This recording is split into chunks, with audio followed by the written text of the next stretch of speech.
MCET and other exams, we have adopted same procedure and practice. ఎందుకు అని అంటే group 1 రాగానే బయోమెట్రిక్ తీసుకుంటామని చెప్పి తీసుకోకపోవడం వల్ల కోర్టు స్ట్రైక్ ఆఫ్ చేసింది. మీరు బయోమెట్రిక్ తీసుకుంటామని తీసుకోలేదు కాబట్టి మీరు ఇచ్చిన నోటిఫికేషన్కి మీరు అమలు చేసిన విధానానికి తేడా ఉంది అని. సో నోటిఫికేషన్లో ఏం ఇష్యూస్ను పొందుపరిచినామో అదే విధంగా పరీక్షలు నిర్వహించి ప్రిలిమ్స్ కంప్లీట్ చేసి ప్రిలిమ్స్ రిజల్ట్స్ ఇచ్చినాం. నోటిఫికేషన్లో 1:50 అని మేము మెన్షన్ చేసి నోటిఫికేషన్ ఇచ్చినాం. That's not our decision. The then government 2022లోనే 1:50 గ్రూప్ 1లో తీసుకోవాలని జీవో ఇచ్చి ప్రభుత్వ విధానాన్ని తీసుకున్న ఆ విధానంతోనే నోటిఫికేషన్ ఇచ్చాను. ఎగ్జామ్స్ కండక్ట్ చేసిండు. ఆ ఎగ్జామ్స్లో ఏం జరిగిందో మీకు తెలుసు, నేను ఎక్కువ లోతుగా చెప్పాల్సిన అవసరం లేదు. అందుకే కోర్టుల పరీక్షలు రద్దు చేసినాయి.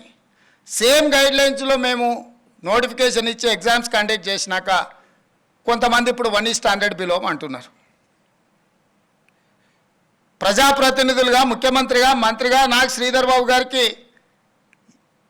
1% కూడా నష్టం లేదు, కష్టం లేదు 1:50 బదులు 1:100 పిలవడానికి.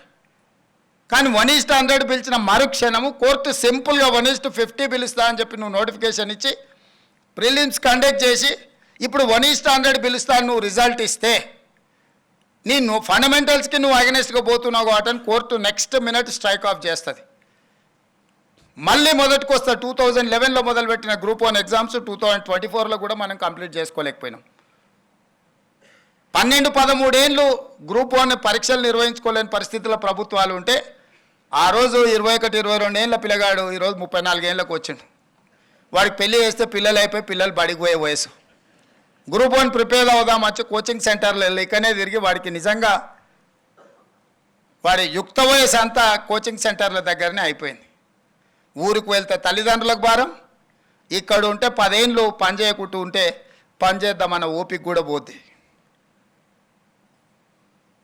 వీటన్నిటిని దృష్టిలో పెట్టుకొని క్రిస్టల్ క్లియర్గా నోటిఫికేషన్ ఏమి ఇచ్చినామో దాని ప్రకారమే పరీక్షలు నిర్వహించాలని ముందుకెళ్తున్నాము. కొంతమంది అనుకోవచ్చు ఏమైంది వీళ్ళకు 1:100 పిలిస్తే అని.